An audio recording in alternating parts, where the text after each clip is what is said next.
Hey everybody, it's Jason Blaha here with Jason Blaha Strength and Fitness, and once again it's time for a full body workout, but a quick reminder, if you guys will please click like and drop me a comment down below. I'd appreciate it so much. I came over and decided to just do deadlifts and bench. The reason is, one of the things I've noticed, as I said before, I started really wanting to work on building my overhead press again after I've restored most of my range of motion. I previously had those overuse impingements several years back. From doing excessive amounts of pull-ups and chin-ups, which we've discussed in detail. And I started getting shoulder pain from the overhead pressing and had to take it back out. It's not affected a lot of my other stuff, but one of the problems I've been running into, when I squat, it's sometimes a struggle to even get into a high bar position. And I started trying to squat today and it just didn't feel right. And I'm like, I couldn't get the bar to feel correct on my back. And even I grabbed an SSB just to see, and it just felt uncomfortable up there. So I'm like, look, let me just leave it alone. I can focus on deadlifts, I can focus on bench, I can focus on hypertrophy while I trim down a little bit. I can do other leg work, and I'll be fine. Side note, bench press, 5 reps, 315 for 5, all paused. I've never done this at under 220 before. Okay, let me be clear. People are like, well, you've hit that before. No, weighing almost 230. Right? Not walking around at like 210. So we've been working towards that PR for months, right? I was regularly doing 3, built up to 4. I've been doing 4 every session. I got 5. Okay, I got 5. So here's going to be the game plan though. As I've said before, you guys know I'm going to start training my arms like I train my legs. Everyone always says that, oh, look how big your legs are, but why don't you train your arms the way you do your legs? And I think that's great.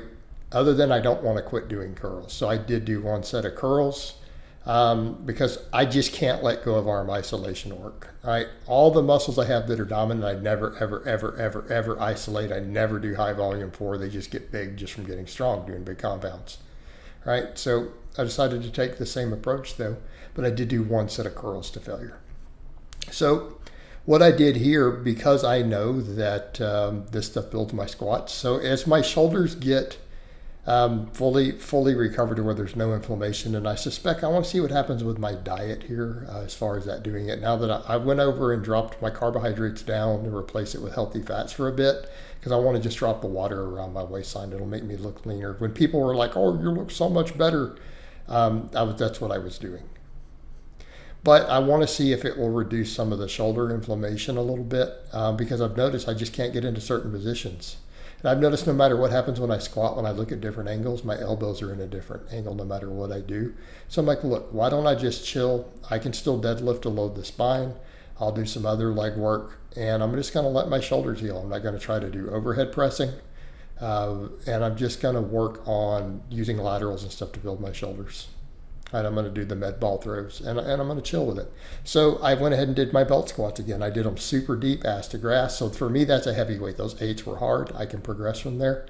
The chins, I kind of did the same thing. I'm like, let's try to do every rep for mostly a dead hang. And I got PR. So I got started adding these back in place of pull-ups for a bit. Because I'm like, let's train my biceps the way that I train my legs, which means full range of motion, heavy training, progressive overload, compound movements. I don't do more than about 6. I've never done more than 10 or 12 sets for my legs when they were at their biggest or strongest. Even when I was squatting like 600 pounds before at a higher body weight, I only did 10, 12 sets for my legs, quads every week. A lot of times I only did 6. I've squatted 500 while doing 5 or 6 sets and had big legs doing it. So that's what I'm going to do. I'm just going to treat my arms the same way. Let's just focus on big compounds, long ranges of motion, full progressive overload. So for chins, I did just my longest range of motion, went into a dead hang. I PR'd that from last week. So the chins are getting stronger. Felt really good bicep activation, but I ended up doing 1 set of curls, very strict to failure. Right? People will be like, well, you did the rep. No, I got to the top and I didn't get to the top. I couldn't finish the rep. It felt like it stopped at my chest, but I got it 80% of the way up. But it just came back down. Like I failed middle of the rep, failed near the top of the rep. All right, for the dips, decided instead of trying to just crank out, because I can get 10 plus if I short stroke them, I focus on stretching into the bottom and then grinding the last rep. So the chins I pretty much did to failure, especially the last set. Got to the bottom where I just stick at the bottom. All right, on the dips, decided to, when they start getting really fatiguing, I'll pause on the last rep, try to get a stretch into the bottom, and then drive myself up as hard as possible. Right? So doing a little bit more pausing into these, getting that deep stretch, this will build my chest and triceps. Keep in mind the benching builds chest and triceps too. So again, these are about 0 reps in reserve, but not quite failure. Close enough. Then the laterals, I'm like, same thing. I like the plates, they feel really good. So I did 2 sets of these. So what do we get here outside of this, the bigger movements for the upper body? 2 sets of chins to failure, 2 sets of dips, 0 reps in reserve. The laterals, I'm like, let's just use the plates. I can do over 20 if I swing a little bit. I'm like, what happens if I started doing last week? Let's just go really slow, controlled, take them as high as my shoulders will allow, no cheating, and just go till they fail, right? Just take the reps till they stop. And so I got like something around 11 ballpark, right? And then right there, I tried to do a rep and it just stuck at the bottom. The next set, I started a rep, they got part of the way up and then it failed.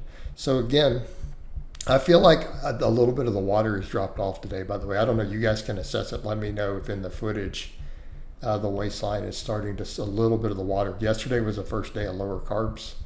I'll see what happens in a week or two if my hypothesis is right here. But I'm going to have to train hard here, obviously, because so what I'm going to do, again, moderate volumes, really hard sets, and not overtrain stuff. All right, so I'm going to train my arms the way I train like my back and my legs and all these things to get all that size. Let's see if we can get it balanced out. So I'm going to do delts the same way, 2 sets. Now, obviously, we have GBP work, so GBP is going to carry over to some of this stuff too.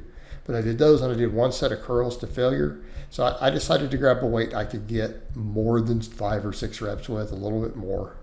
And I'm like, let me take it to failure. Go all the way to the bottom, try to bring it to a dead stop, curl it all the way to my face so that I take the bicep through its full range of motion, right? So and people might notice the left arm, that is my lockout. I can't lock it further. You guys have seen it in dead hangs. So just do the full range of motion, as strict as I possibly can. I always laugh though, people say, put your arms down. I literally can't, my lats getting away. You've seen my back from the back. So just did them strict, took them through the longest range of motion, but I failed that rep. So if you'll note there, I tried to go to the top. We reached failure. I couldn't finish the rep. So that was a failed rep, even though we could count it as a rep. I'll count it as a 9.